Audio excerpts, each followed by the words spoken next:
And we are back for Overanalyzing House of the Dragon, here with installment 19. 19 parts and you're still with me. You're fantastic. This is the story of how the Greens face off against the Blacks in the Dance of the Dragons, and we have seen the world against Rhaenys, the world against Daemon, and the world against Rhaenyra. But now, the slighted parties are beginning to coalesce. And so let's continue. Meanwhile, back in Westeros, Princess Rhaenyra had given birth to a second son, late in the year 115 AC. The child was named Lucerys, Luke for short. Septon Eustace tells us both Sir Laenor and Sir Harwin were at Rhaenyra's bedside for his birth. Like his brother Jace, Luke had brown eyes and a healthy head of brown hair, rather than the silver gilt hair of Targaryen princelings. But he was a large and lusty lad, and King Viserys was delighted with him when the child was presented at court. And so we return to Rhaenyra in King's Landing, where she has given birth to Lucerys. Now again, the child is not named Joffrey, something we know Laenor wanted, and again we have an odd-sounding name that we assume is Velaryon. Not just Valyrian, but Velaryon, to signal to people his heritage. We have no idea who the historical Lucerys was, just as we have no idea who the historical Jacaerys was. Now, Luke would inherit Driftmark after Laenor, so it may be that Corlys felt it important that he bear the name for that purpose, but previous Lords of Tides did not have particularly Velaryon names, many just being named Daemon, so it seems more likely that Corlys insisted on Luke's name as he is the spare to the Iron Throne. Just in case Jace dies, Lucerys would show his Velaryon heritage, even if his surname were switched to Targaryen. Now we hear of both Laenor and Harwin being at Rhaenyra's bedside for the birth. And of course, Gyldayne is bringing this up once again as he wants us to believe that Harwin is the real father of Luke. Now it's a bit interesting that the source of this report, that Harwin is at the bedside, is from Septon Eustace, who specifically didn't believe Harwin fathered Rhaenyra's children. Had the report come from Mushroom, one could discount it as him lying, as he clearly wants us to believe that Rhaenyra's children are Harwin's. But from Septon Eustace, the report can probably be trusted. Harwin Strong really was there. However, we do know that Harwin does at some point become Rhaenyra's sworn shield, so if Harwin were the sworn shield, it's completely expected that he would be by Rhaenyra's bedside. In fact, Septon Eustace knows that Harwin was there and still doesn't believe that he fathered the children.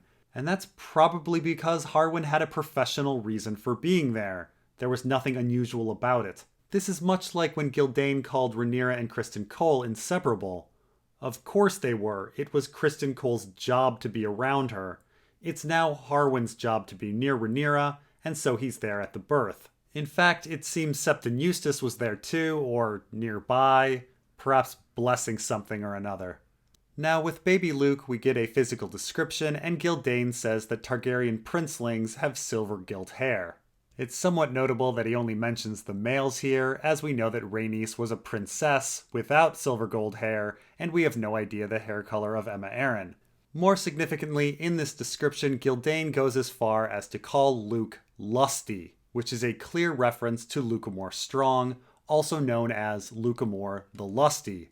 Gyldayne is essentially saying that because Luke is a big baby, he must be a strong, even though we have no idea how big Laenor was. Of course, Lucamore Strong was a blonde bull, and Luke is not blonde. Luke's size gets him compared to Lucamore Strong, even though the hair color is wrong. These feelings were not shared by his queen. "Do keep trying," Queen Alicent told Sir Laenor, according to Mushroom. "Soon or late, you may get one who looks like you." And the rivalry between the Greens and the Blacks grew deeper, finally reaching the point where the Queen and the Princess could scarce suffer each other's presence. Thereafter, Queen Alicent kept to the Red Keep, whilst the Princess spent her days on Dragonstone, attended by her ladies, Mushroom, and her champion, Sir Harwin Strong. Her husband, Sir Laenor, was said to visit frequently. Now next we hear of a burn that Alicent speaks to Laenor, her mocking his children for not having silver gold hair apparently. But of course, the source of this quote is Mushroom, so we cannot really be sure it happened at all. In fact, the addition of Mushroom here as the source is a change from the Rogue Prince to Fire and Blood. George R. Martin looked at this quote from Alicent and decided that he wasn't comfortable having it be 100% fact and wanted to severely demote it to mere mushroom gossip. By the way, there is a bit of irony to the line, real or not, as Rhaenor does have 2 children who do look like him, Adam and Alan of Hull. Now, after the birth of Luke, Rhaenyra does decide to pick up and leave King's Landing and move to Dragonstone. And regarding this, the other big change to the paragraph is originally in The Rogue Prince, Rhaenyra moves to Dragonstone with Harwin, but now Mushroom and Rhaenyra's handmaidens, that is Harwin's sisters, are added to the entourage. Now, as framed originally in The Rogue Prince, Rhaenyra's motivations appear to be that Rhaenyra doesn't want to be around Alicent, who is claiming her kids are bastards, and wants private time with Harwin. However, in Fire and Blood, this Alicent quote is now more uncertain, and we have a full entourage of people moving to Dragonstone, and thus the motivation has been walked back a little by our author. But walked back towards what other alternative? What other motivation could Rhaenyra have for moving to Dragonstone, if not Alicent's slight and wanting private time with Harwin? Well, as it happens, Rhaenyra was given the seat of Dragonstone in 113.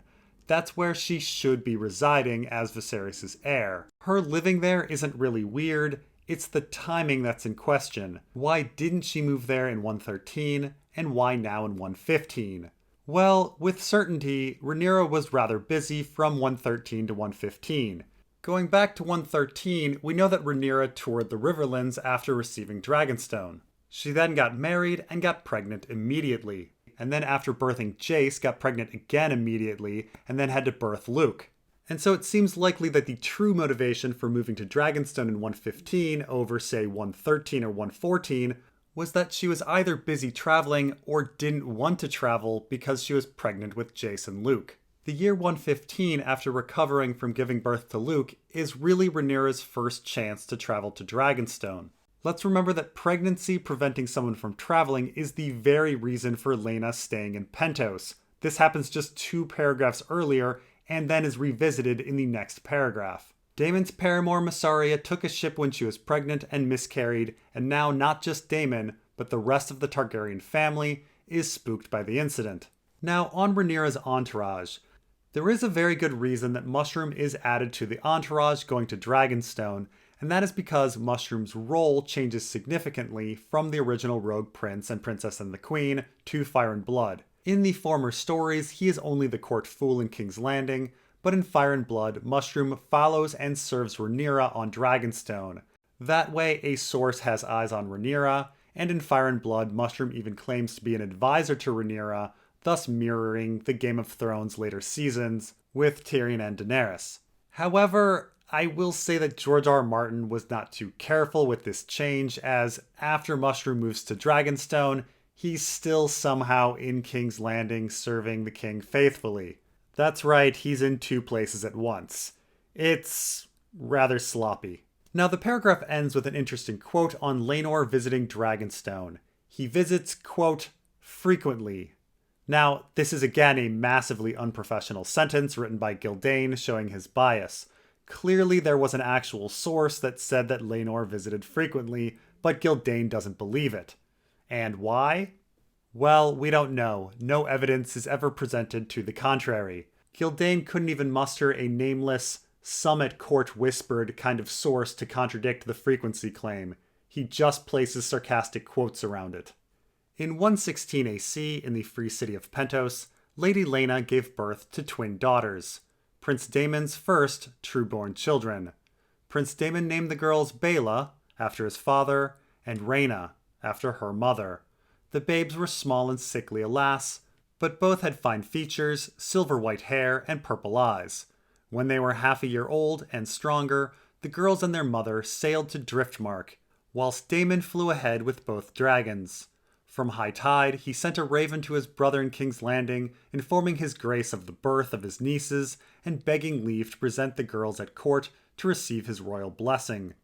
Though his hand and small council argued heatedly against it, Viserys consented, for the king still loved the brother who had been the companion of his youth.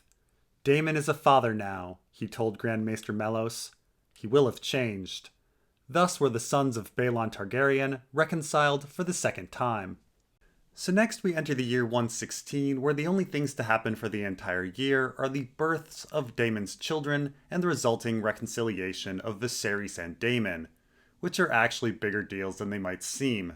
There's a lot going on here behind the scenes, actually. By the way, the paragraph begins with a little slight by Gyldayne where the children are called the first true-born children, though we know of no possible bastards for Daemon. I guess the implication is that Daemon was siring bastards on the Street of Silk or off at war. It would also be interesting if Mysaria did not actually miscarry and Daemon's child was alive and well in lice, but there's no evidence of this. Of course, Gyldayne's portrayal of Daemon as a sex-crazed guy who loves sex workers doesn't actually square with the reality on the ground. In a world with little birth control, Daemon has no known bastards. None. Robert Baratheon, on the other hand, had a bunch, but Daemon, who is of age with Robert, around 35 or 36, who is proven to be fertile, has 0. We really must conclude that Daemon either wasn't frequently partaking in brothels, or was very careful with his seed spilling. Once the children are healthy, Daemon and Rhaena return to Driftmark and request the king's blessing. Now this return is quite interesting, as Viserys and Daemon had a second quarrel over a mysterious reason. Septon Eustace says it was about Daemon sleeping with Rhaenyra, and Mushroom claims it was about Daemon giving sex lessons to her. Both of these reasons seem pretty serious, and on top of this, Gyldayne claims that Viserys would have been against Daemon and Rhaena's marriage, implying that the two were living in exile in Pentos because of it. And yet, Daemon returns to Westeros with little fear of Viserys. It seems Viserys was not actually upset about the Daemon-Rhaena marriage, and the second quarrel was not that serious. As I've talked about before, it's likely that the quarrel was really about Daemon wanting to marry Rhaenyra while he was still married to Rhea Royce. With Rhea dead and both Rhaenyra and Daemon wed to other people, the issue has completely passed. Now, Viserys forgiving Daemon is one thing, but it's interesting that Daemon suddenly wants to reconcile with his brother. Why? Why now? And why was the small council so against this reconciliation? Well, as we mentioned last time, Daemon's actions are fairly consistent throughout the story. He tries to have a child with Mysaria, then he wants to marry Rhaenyra, then he marries Rhaena and has children with her, and then he marries Rhaenyra and has children with her. He seeks out Valyrian women to procreate with. And considering the fact that he tried to give the potential child that he would have with Mysaria an egg, the reason appears to be to make dragon-riding children. It's rather funny that Viserys says that Daemon has changed here. He hasn't. He still wants the same thing. And although we are not told this specifically, it's likely that Daemon wanted to reconcile with Viserys and get a royal blessing for his girls because, 1, he eventually wanted to marry his daughters to Jace and Luke, and 2, he wanted 2 dragon eggs for Rhaena and Baela. The heated reaction from the small council seems to imply that something major went along with Daemon's return. Them riddling out Daemon's plan for betrothals and dragon eggs would fit the bill. Now, on these daughters, Daemon names one of them Baela, honoring Daemon and Viserys' father. But we should also remember that Baelon was not just the name of their dad, but Viserys' dead son, the very source of tension for the Heir for a Day incident and their first quarrel. There is no name that would evoke more emotion for Viserys than Baela, and Daemon's actions can be seen as an apology of sorts. Or perhaps manipulation. Notably, the other name for the child is Rhaena, after Rhaenys, which could be seen as a backup plan. Should no royal blessing and egg be provided by Viserys, Rhaenys' Meleys could perhaps have laid a clutch and provided eggs. And the names together, Baela and Rhaena, are also notable as they hark back to the original dispute that this entire story is about. After Aemon died, Rhaenys was passed over for Baelon, creating the rift. These twin girls represent continued reconciliation, the lines of Baelon and Rhaenys united again. Yes, the lines were already united with the Rhaenyra and Laenor marriage, but this goes a step further. Laena would be heir if sex were ignored, and Daemon would have been heir if women were passed over. With the soon betrothal of Baela and Rhaena to Jace and Luke, all the succession disputes are resolved. Except for those pesky Hightowers. Now, we are never specifically told where Rhaena and Baela's eggs come from. Vhagar was a she-dragon, so perhaps she laid some eggs, or maybe Viserys provided them from a clutch from Dreamfire in King's Landing, or some other dragon from Dragonstone, or perhaps Rhaenys' Meleys, another she-dragon, laid them. However, it's most probable that Rhaenyra's Syrax produced them. Later in the story, we're told that Syrax was laying eggs, the very sentence before the announcement of the betrothal between Rhaenyra's children and Daemon's. The eggs and the betrothals seem to go together. Wherever the eggs came from, it appears that after the Massaria egg incident, royal decree is required to give children dragon eggs. Each of Rhaenyra's children receive eggs by royal decree, despite Syrax, Rhaenyra's dragon, being an egg producer. All eggs seem to be claimed by the king, so it does seem that Daemon and Viserys' reconciliation was of utmost importance if Baela and Rhaena were going to be dragon riders. Now, of course, the Small Council is angry, but with this angry Small Council, we actually see Lionel Strong doing something. He is mostly an invisible character for his entire reign as Hand, but again, it's worth noting that he studied at the Citadel and was hand-picked by Otto Hightower to come to King's Landing. Though with regard to this argument, it's Maester Mellos who appears to be the primary voice in not wanting Daemon's children to receive a royal blessing. And Mellos taking this position is quite notable, as previously he supposedly was for Valyrian reconciliation by supporting the Rhaenyra-Laenor marriage, saying that Laenor being gay was no big deal. An eventual Jace-Baela marriage would continue this reconciliation, but here Mellos seems to be against it. In the end, Mellos is quite a worm and clearly doesn't want Rhaenyra's line to inherit. He on the one hand promotes Rhaenyra's marriage to a supposedly gay man, but then on the other hand promotes the idea that Rhaenyra's children are bastards. He essentially creates a problem and then exacerbates that problem. And much later, after Viserys reaffirms his support for Jace and Luke, Mellos may have tried to murder Viserys. In 117 AC on Dragonstone, Princess Rhaenyra bore yet another son. Sir Laenor was at last permitted to name a child after his fallen friend, Sir Joffrey Lonmouth.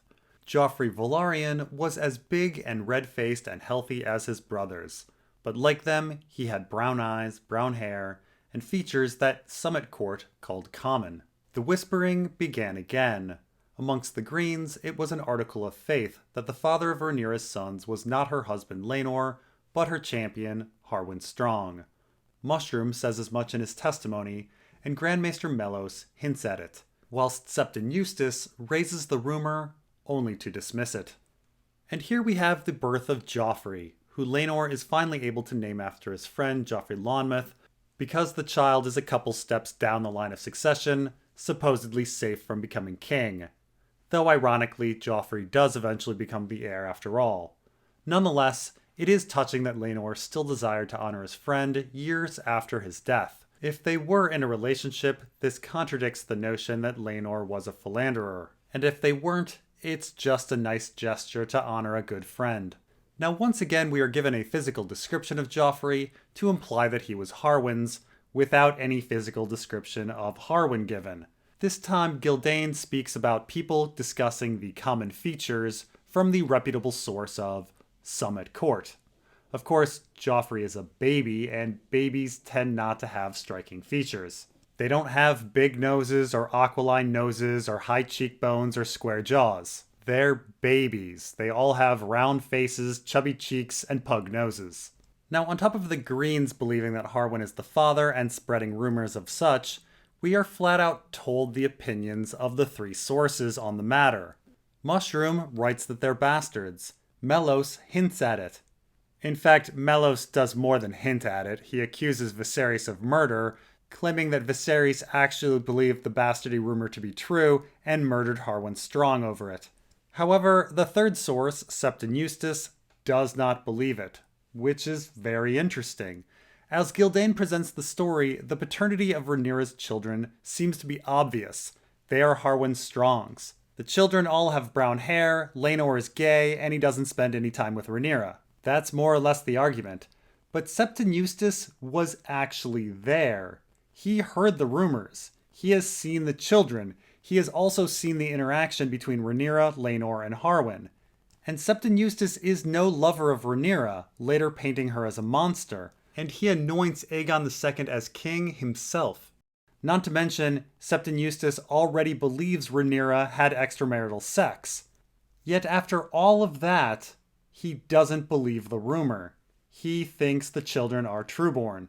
Now, Mushroom, we know, likes to write salacious tales, and Melos seems to have other loyalties, but Septon Eustace is the closest we have to an unbiased source here. In fact, if he would have biases, it would be anti-Rhaenyra. So I find it quite remarkable that Septon Eustace, of all people, believes that Jace, Luke, and Joffrey are trueborn. Whatever the truth of these allegations, there was never any doubt that King Viserys still meant for his daughter to follow him upon the Iron Throne, and her sons to follow her in turn. By royal decree, each of the Velaryon boys was presented with a dragon's egg whilst in the cradle. Those who doubted the paternity of Rhaenyra's sons whispered that the eggs would never hatch. But the birth in turn of 3 young dragons gave the lie to their words. The hatchlings were named Vermax, Arax, and Tyraxes, and Septon Eustace tells us that his grace sat Jace upon his knee atop the Iron Throne as he was holding court, and was heard to say, "One day this will be your seat, lad."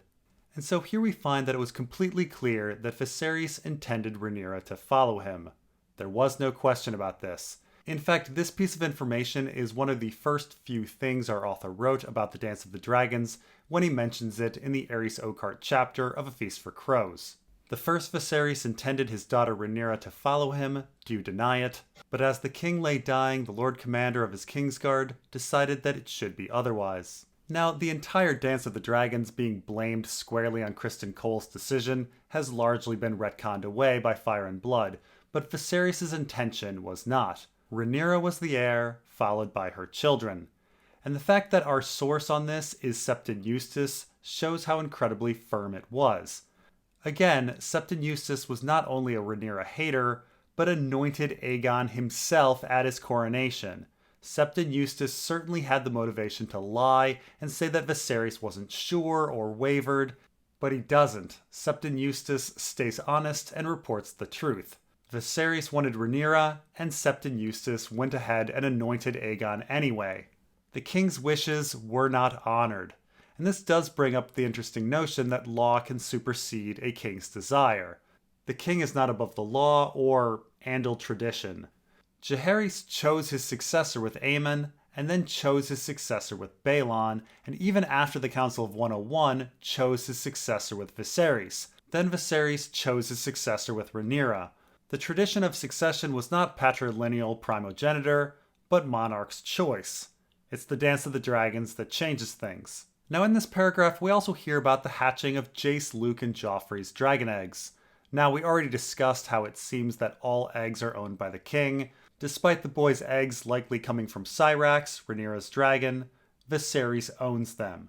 Prior to Mysaria's egg incident, there didn't seem to be any firm rule on eggs that we knew of.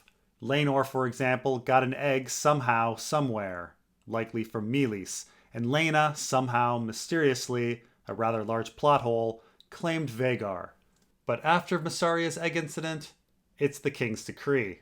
Now, Jace, Luke, and Joffrey's eggs do hatch, which doesn't really tell us very much about paternity, one way or the other. After all, the children already have Rhaenyra as their mother, a dragon-riding Targaryen who hatched the egg for Syrax. So if there is a genetic element to hatching dragon eggs, it can possibly come from her. Additionally, the eggs are around Rhaenyra herself, so she could also have hatched them, or maybe some other factor could have hatched them that has nothing to do with genetics. Who knows? By the way, it's worth mentioning again that the whole egg in the cradle tradition is fairly new, only going back 80 years at this point, and having rather mixed results. Obviously, Daenerys hatched 3 dragons, and she never had them in a cradle with her as a baby. Now, I will say, the Greens whispering at court that the eggs of Jace, Luke, and Joffrey wouldn't hatch is pretty stupid for a number of reasons. First off, Alicent's children are half Targaryen. Even if we assume Rhaenyra's children are bastards, they would still be half Targaryen as well. And so there's this weird assumption that dragon-riding abilities would be linked to the father when there aren't too many genetic cases that work that way. For most traits, like height, eye color, hair color, skin color, people generally understand that the traits can come from either parent or both parents. And it's also really stupid to start a rumor of bastardy based on egg hatching when half of Alicent's children's eggs didn't hatch. To link things to eggs straight up questions the legitimacy of Aemond and Helaena. Now, one could maybe say that it was Jace, Luke, and Joffrey's hair color that made people wonder if their eggs would hatch, but Rhaenys exists in this world. There are 5 dragon riders in the world at this point, and one of them has black hair. Childbirth exacted a toll on the princess. The weight that Rhaenyra gained during her pregnancies never entirely left her, and by the time her youngest boy was born, she had grown stout and thick of waist, the beauty of her girlhood a fading memory, though she was but 20 years of age. According to Mushroom, this only served to deepen her resentment for her stepmother, Queen Alicent, who remained slender and graceful at half again her age. And finally, we have a paragraph where Gyldayne calls Rhaenyra fat for no reason. Honestly, it has no impact on the story whatsoever. Gyldayne's bias has been somewhat obvious throughout the story, but this paragraph really takes the cake in how glaring it is. The most ridiculous part is Gyldayne specifically talks about Rhaenyra's figure just after giving birth. Meanwhile, Alicent had last given birth 3 years prior, when Rhaenyra birthed Joffrey, and 4 years prior when she turned 30. The paragraph is a little ambiguous when we're looking at Alicent. Regardless, Gyldayne clearly wants us to believe that Rhaenyra was not just a slut with bastard children, but a fat slut with bastard children. And this is a good place to stop. We'll get into the death of Rhaena in part 20. Thanks for watching, and we'll see you next time.